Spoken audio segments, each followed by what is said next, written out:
Capítulo 1, el viaje maldito. El sonido constante del motor era lo único que rompía el silencio de la carretera. El sol ya comenzaba a ocultarse detrás de una línea interminable de pinos, bañando el asfalto en tonos anaranjados y rojos. Mike conducía su vieja camioneta negra, esa que siempre había sido fiel compañera de viajes, mientras sus tres amigos, Tomás, Sofía y Luis, charlaban en el asiento trasero, riendo como si estuvieran de vacaciones en un paraíso, y no rumbo a un lugar del que tantas leyendas macabras se contaban. El viaje había surgido de forma espontánea. Una noche, mientras tomaban unas cervezas en el departamento de Luis, Sofía mencionó haber encontrado en internet una cabaña barata junto a un lago en medio del bosque. Las fotos mostraban un lugar rústico pero acogedor, con una vista preciosa al agua. La idea sonó perfecta para desconectarse unos días de la ciudad, y ninguno de ellos pensó en investigar demasiado. Mike, sin embargo, tenía una sensación extraña desde el momento en que aceptó. No sabía por qué, pero algo en su interior le decía que aquel sitio no era un lugar cualquiera. No era miedo, más bien un presentimiento, como si hubiera leído esa historia en algún lugar y supiera que no terminaba bien. Mientras avanzaban por la carretera secundaria, la señal del teléfono desapareció por completo. Ni un solo icono de red, nada. Luis, que intentaba poner música en su celular, gruñó con fastidio. Genial, nos quedamos sin señal. Es normal, dijo Sofía, mirando por la ventanilla. Estamos en medio de la nada, ¿qué esperaban? Yo esperaba que al menos hubiera radio, bromeó Tomás. Esto ya parece película de terror. Mike no respondió. Sus ojos estaban fijos en un letrero oxidado que acababan de pasar. Bienvenidos a Crystal Lake. El metal estaba corroído, y la pintura, desgastada. Había algo inquietante en ese nombre. A medida que se adentraban más en el bosque, la carretera se estrechaba. El sol desapareció por completo, y una neblina espesa comenzó a levantarse entre los árboles, como si el propio bosque quisiera ocultar lo que había dentro. Bueno, creo que ya llegamos, dijo Sofía con voz emocionada cuando la camioneta se detuvo frente a la cabaña. Era más grande de lo que esperaban. Tenía 2 pisos, paredes de madera oscura y un porche con una mecedora que se movía lentamente con el viento. Mike apagó el motor, pero permaneció un momento en silencio, observando el lugar. No había luces alrededor, ni casas vecinas. Solo el crujir de la madera y el canto lejano de algún animal nocturno. ¿Van a bajar o qué?, preguntó Tomás, rompiendo el momento. Dentro, el olor a madera húmeda y polvo les dio la bienvenida. Había muebles antiguos, una chimenea de piedra y un viejo reloj de pared que, para su sorpresa, aún funcionaba. Mike dejó sus cosas en una de las habitaciones y comenzó a explorar. Fue entonces cuando, en un armario olvidado del segundo piso, encontró una caja de cartón cubierta de telarañas. La abrió con cuidado. Dentro había fotografías en blanco y negro, amarillentas por el tiempo. En casi todas aparecía un niño con una máscara de hockey, parado en diferentes lugares del bosque y del lago. Lo inquietante no era solo la máscara, sino que en una de las fotos, tomada hace décadas, el niño estaba justo frente a la misma cabaña en la que ellos estaban ahora. ¿Qué miras?, preguntó Sofía, asomándose. Nada, solo cosas viejas, respondió Mike, guardando rápido las fotos en la caja y cerrando el armario. No quería preocuparlos, aunque una punzada de inquietud le recorría el cuerpo. Esa noche, mientras los demás cenaban y reían, Mike no podía dejar de pensar en esas imágenes. Afuera, la neblina había cubierto por completo el lago, y un silencio absoluto se había apoderado del lugar. Hasta los grillos parecían haberse callado. Y entonces, muy cerca de la ventana, escuchó pasos. Lentos. Pesados. Como si algo, o alguien, estuviera rodeando la cabaña. Capítulo 2, voces en la oscuridad. Mike permaneció inmóvil, sentado junto a la mesa mientras sus amigos seguían hablando y riendo, ajenos a lo que pasaba afuera.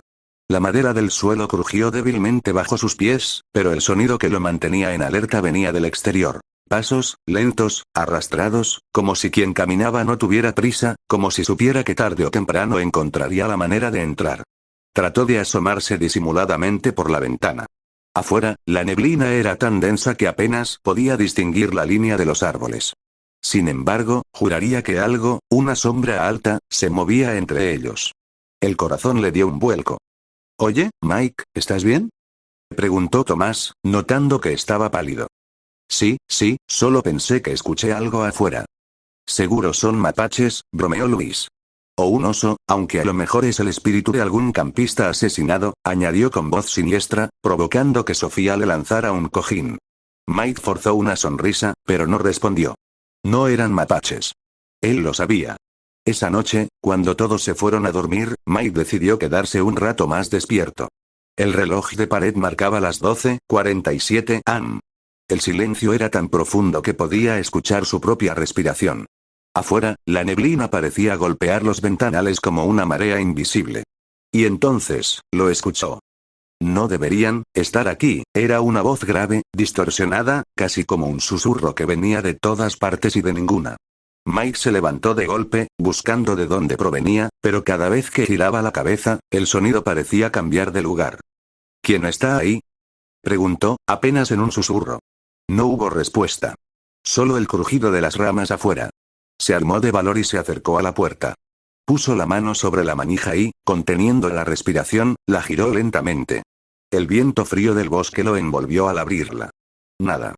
Solo árboles y niebla, pero entonces, a unos 10 metros, vio algo. Una silueta. Alta. Inmóvil. No podía distinguir el rostro, pero la figura parecía observarlo. Mike parpadeó y, de pronto, ya no estaba. Como si nunca hubiera existido. Volvió a cerrar y atrancó la puerta, con un nudo en el estómago.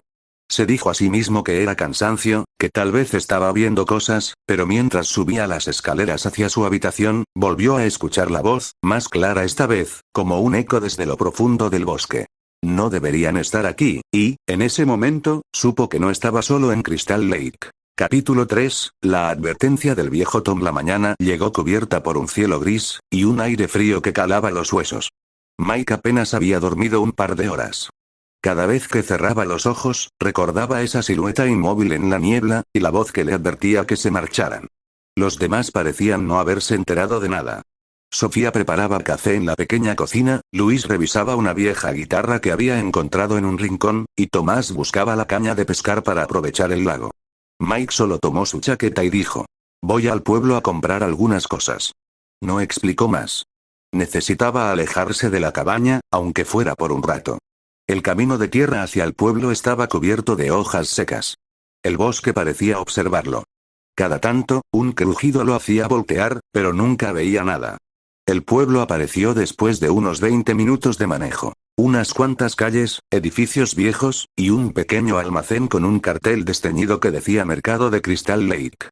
Adentro, el aire olía a madera y polvo. El dependiente era un anciano delgado, con cabello blanco y una barba descuidada. Sus ojos, hundidos y grises, parecían verlo todo. No eres de por aquí, dijo el viejo sin mirarlo, mientras acomodaba unas latas en un estante. No, vine con unos amigos a pasar el fin de semana en una cabaña junto al lago, respondió Mike. El anciano dejó de moverse. Lentamente giró la cabeza y lo miró fijamente. ¿La cabaña grande, de madera oscura, con un porche viejo?, preguntó, su voz grave y áspera.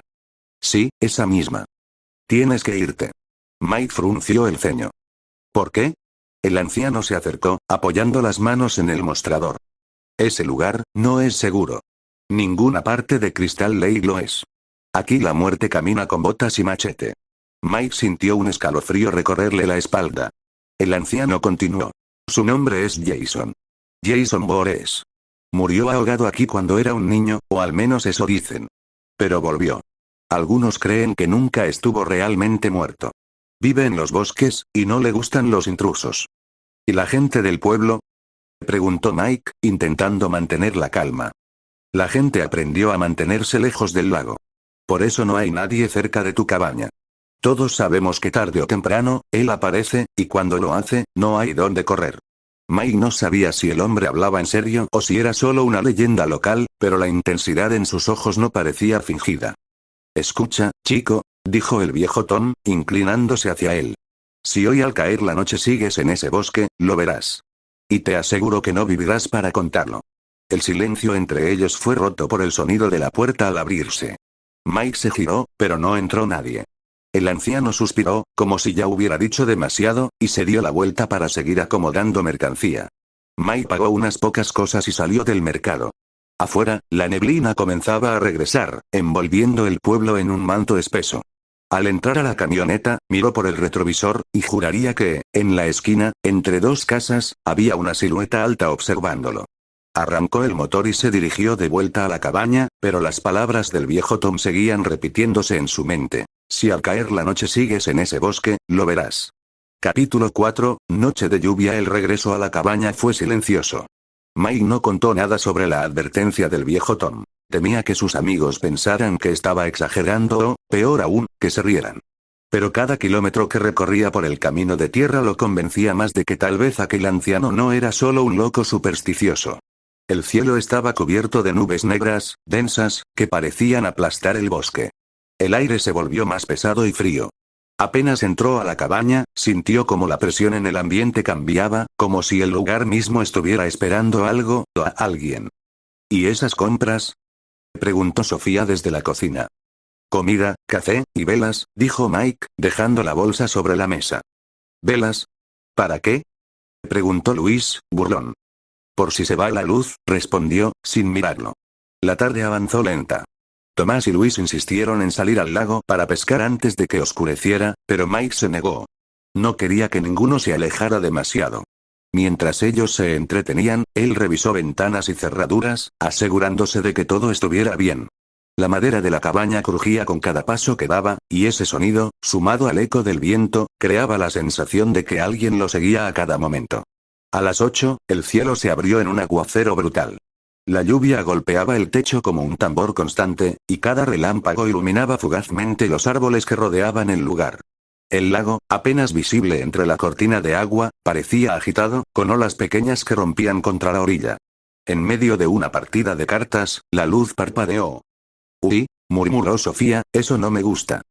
«No pasa nada, es solo la tormenta», respondió Tomás. Un trueno ensordecedor sacudió las paredes, y en ese mismo instante, la electricidad se cortó. Todo quedó a oscuras. La única luz provenía de los relámpagos que, cada pocos segundos, pintaban la habitación en blanco y sombras negras. Mike encendió una vela, y en ese breve instante de luz constante, vio algo a través de la ventana. Una figura. Alta. Muy alta. De pie, inmóvil, justo al borde del bosque, mirando hacia la cabaña. «Mierda», susurró, dando un paso atrás. «¿Qué?», preguntó Sofía, asustada. «Nada, creí ver algo». Pero no eran imaginaciones. El siguiente relámpago volvió a iluminar la silueta, y esta vez, Mike alcanzó a distinguir la máscara blanca con agujeros, y el brillo metálico de algo en su mano. El corazón le latía tan fuerte que podía escucharlo en sus oídos. Corrió hacia la puerta y echó el cerrojo. «Oigan, creo que deberíamos subir las cosas de valor al segundo piso y atrancar las ventanas», dijo, con voz tensa.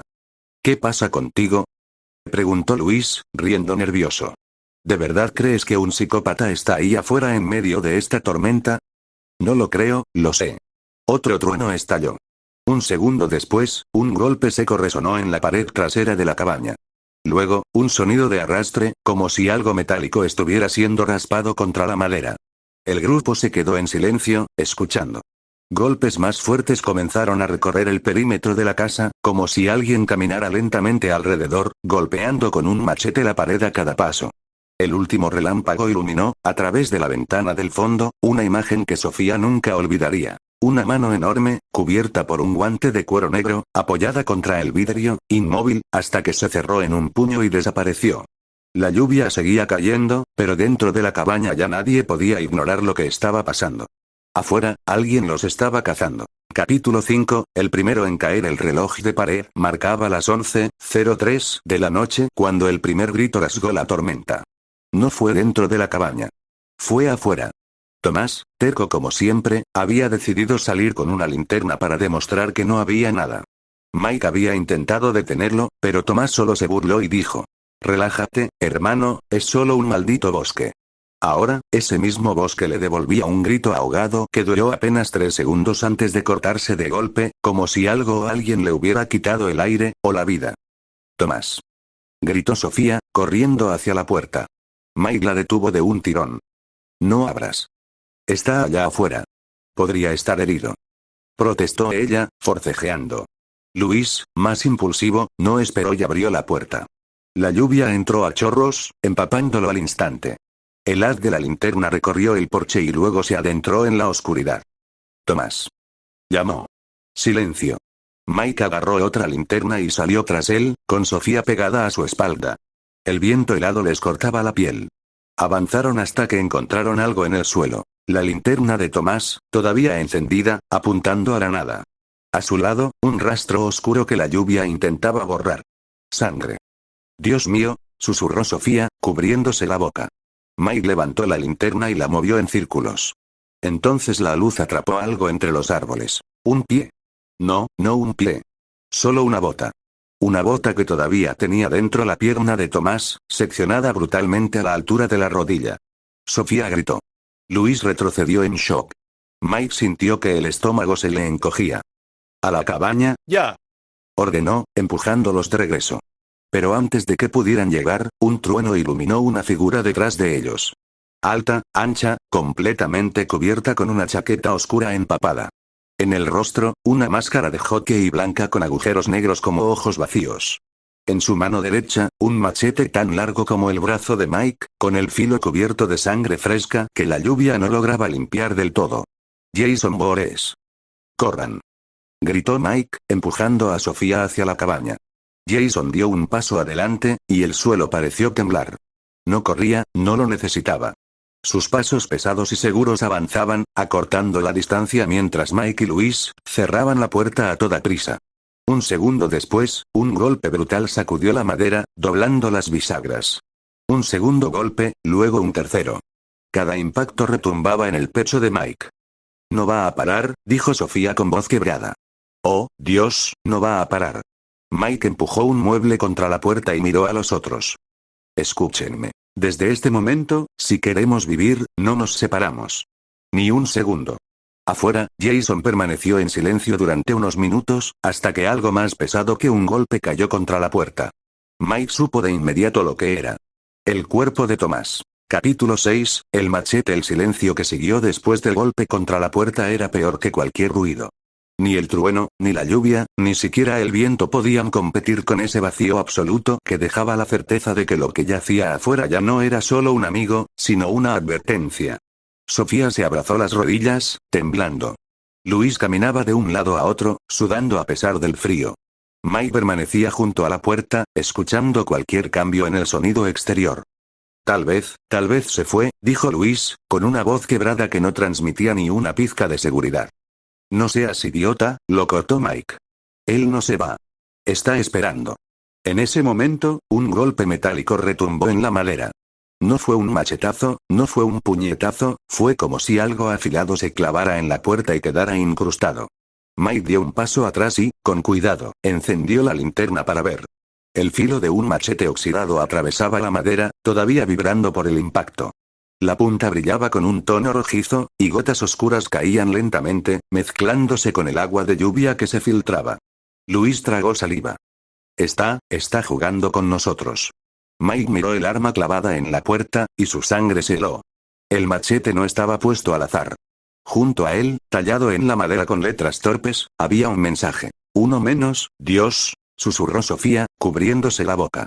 Mike sabía que tenían que salir de allí antes de que Jason decidiera entrar por la fuerza. Fue hasta la ventana para ver si había alguna ruta de escape, pero lo que vio le quitó cualquier esperanza. El auto. O mejor dicho, lo que quedaba de él. Las llantas estaban reventadas, los vidrios rotos, y el capó levantado, como si una fuerza sobrehumana lo hubiera arrancado. Las bujías y cables estaban esparcidos por el suelo, inútiles. No hay forma de salir por carretera, dijo Mike, conteniendo la rabia. ¿Y por el lago?, preguntó Luis, aferrándose a una idea. Tal vez haya una canoa o algo. ¿En plena tormenta? ¿Y con él ahí afuera?, respondió Mike. Sería un suicidio. Un sonido nuevo interrumpió la conversación. Algo pesado comenzó a arrastrarse por el techo. No era un animal. El paso era demasiado firme, demasiado controlado. Cada crujido de las tablas resonaba directamente sobre sus cabezas. Está en el techo, murmuró Sofía, casi sin voz. De pronto, un golpe violento destrozó una de las ventanas laterales. Trozos de vidrio llovieron sobre el suelo mientras una mano enorme, cubierta por un guante oscuro, intentaba alcanzar el interior. Mike reaccionó instintivamente, empujando una cómoda contra el hueco roto. Jason retiró la mano, pero no se alejó. En cambio, algo cayó al suelo desde la ventana rota. Un trozo de tela, y dentro de él, envuelto como un regalo macabro, un objeto ensangrentado. El reloj de pulsera de Tomás. El